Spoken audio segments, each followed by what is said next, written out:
नमस्कार दोस्तों, आज की हमारी कहानी आपको अच्छी लगे तो प्लीज़ मेरे चैनल को सब्सक्राइब करें और वीडियो को लाइक करें। कैसी हो पूनम? सब ठीक तो है ना तुम्हारे और तुम्हारे पति के बीच में? मैंने सुना है तुम अपने पति से परेशान हो और अब उनसे तलाक लेना चाहती हो। तुमने वकील की सेवाएं भी कर रखी, ऐसा मैंने सुना है। अभी कहाँ हो, अपने मायके में या ससुराल में? पूनम की मौसेरी बहन सलोनी ने एक साथ कई सवाल पूनम के सामने फ़ोन पर रख दिया। आपसे यह सब किसने कहा? पूनम ने पूछा। इससे क्या फ़र्क पड़ता है किसने कहा, कब कहा? तुम यह बताओ, माजरा क्या है? क्या सचमुच तुम्हारा तलाक हो रहा है?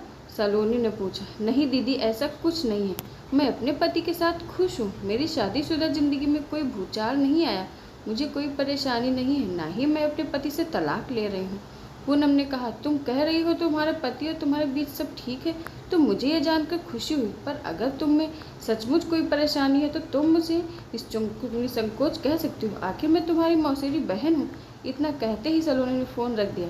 पूनम सोच रही थी कि इतनी निजी बात आखिर सलोनी दीदी तक पहुँची कैसे। वह भी उसके शहर में 800 किलोमीटर दूर रहती है और ना ही उनसे फ़ोन पर बात होती है। पिछले साल दिवाली पर बात हुई थी। इस बात को काफ़ी समय हो गया। तभी पूनम का फ़ोन फिर बजता है। फ़ोन की स्क्रीन पर देखा तो चाचा के बेटे विजय भैया का फ़ोन था। कैसी हो पूनम? तुमने तो हमें एकदम पराया कर दिया। भाई हूँ तुम्हारा, तुम इतनी मुश्किल में हो, तुमने बताना भी जरूरी नहीं समझा। तुम कहो तो मैं तुम्हारे पति से बात करता हूँ, समझाता हूँ उसे। तुम अपने आप को अकेला मत समझो, मैं हूँ तुम्हारे साथ। ऐसा थोड़ी कोई यहाँ करता है। तुम्हारा मन बहल जाएगा, फिर सब मिलकर आगे का सोचेंगे। बहन, तलाक लेने से पहले एक बार अपनी बेटी के भविष्य के बारे में ज़रूर सोचना। पर हर परिस्थिति में हम तुम्हारे साथ हैं। विजय भैया एक सांस में बोले जा रहे थे। भैया मैं ठीक हूँ, मैं अपने पति के साथ ही हूँ और मुझे कोई परेशानी नहीं है। छोटी छोटी कहा सुनी हर पति पत्नी के बीच होती रहती है। आप परेशान न हो। पर आपसे यह सब किसने कहा? पूनम ने पूछा। अरे उड़ती उड़ती खबर सुन रहा हूँ कि तुम्हारे और तुम्हारे पति के बीच में कुछ ठीक नहीं है। तुम अपने पति से तलाक लेना चाहती हो, इसलिए तुमसे बात करना ज़रूरी समझा। विजय भैया ने कहा।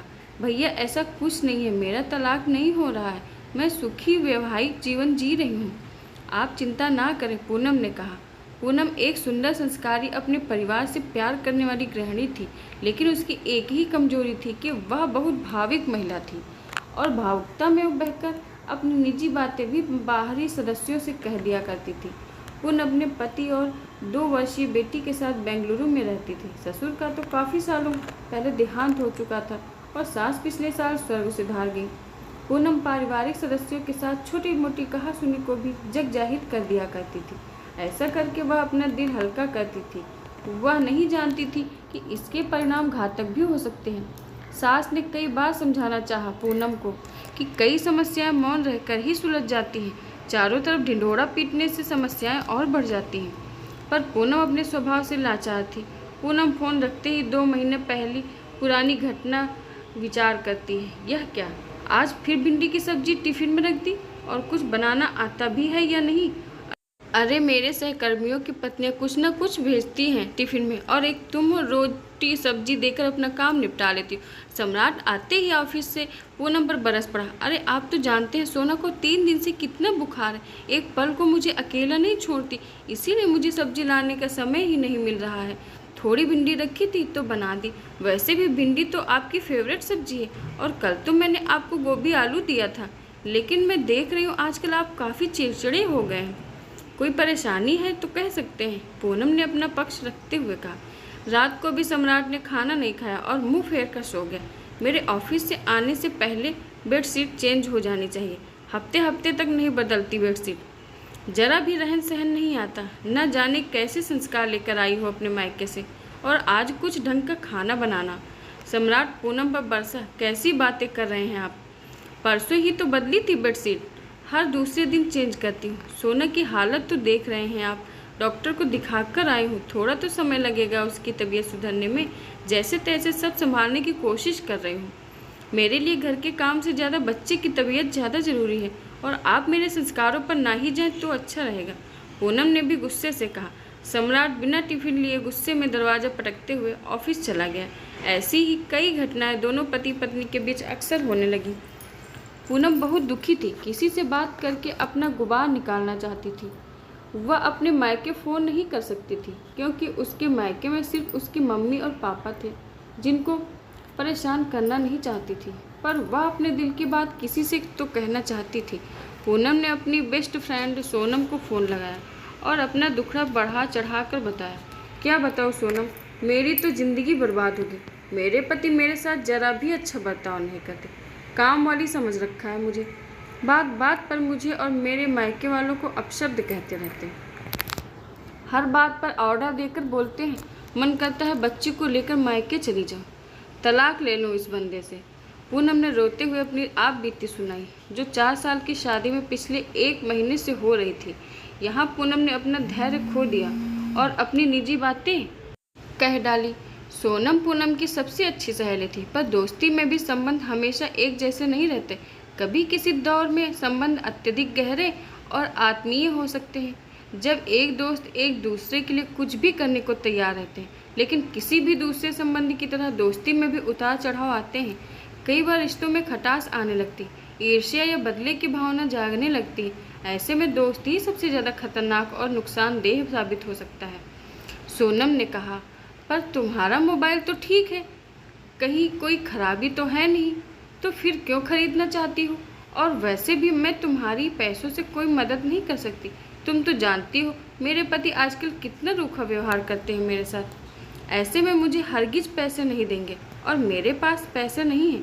पूनम ने कहा, अरे मुझे पैसे दे देती तो मैं उससे नया मोबाइल खरीद लेती और पति से कहती मेरे भाई ने मुझे नया मोबाइल दिलाया है रक्षाबंधन पर उपहार स्वरूप। पर छोड़ो, तुम्हें मेरी मदद ही नहीं करनी तो।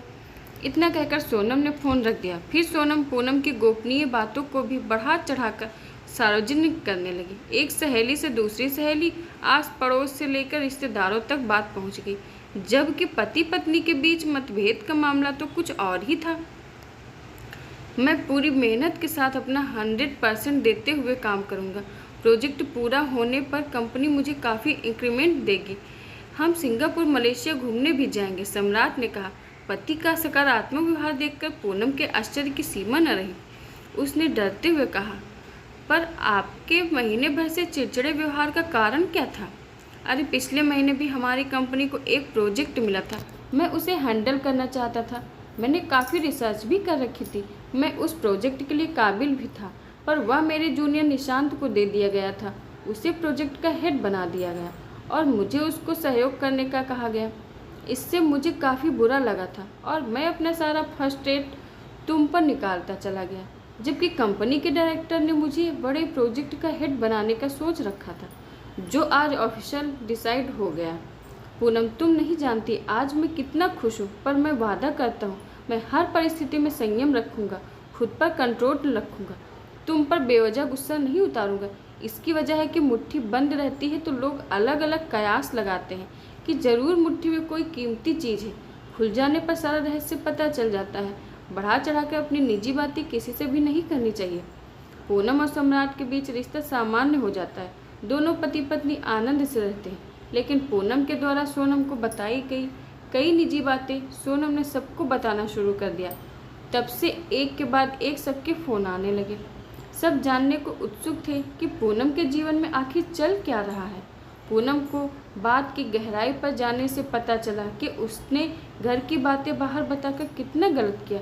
उसने अपने साथ साथ पति के मान सम्मान का भी ध्यान नहीं रखा, समाज में अपने लिए सम्मान कम कर दिया। पूनम ने निश्चय किया कि आगे से अपनी समस्याएं अपने तक ही रखेगी, निजी बातें गुप्त रखना ही सही। आशा करती हूँ दोस्तों आपको हमारी कहानी पसंद आई होगी। धन्यवाद।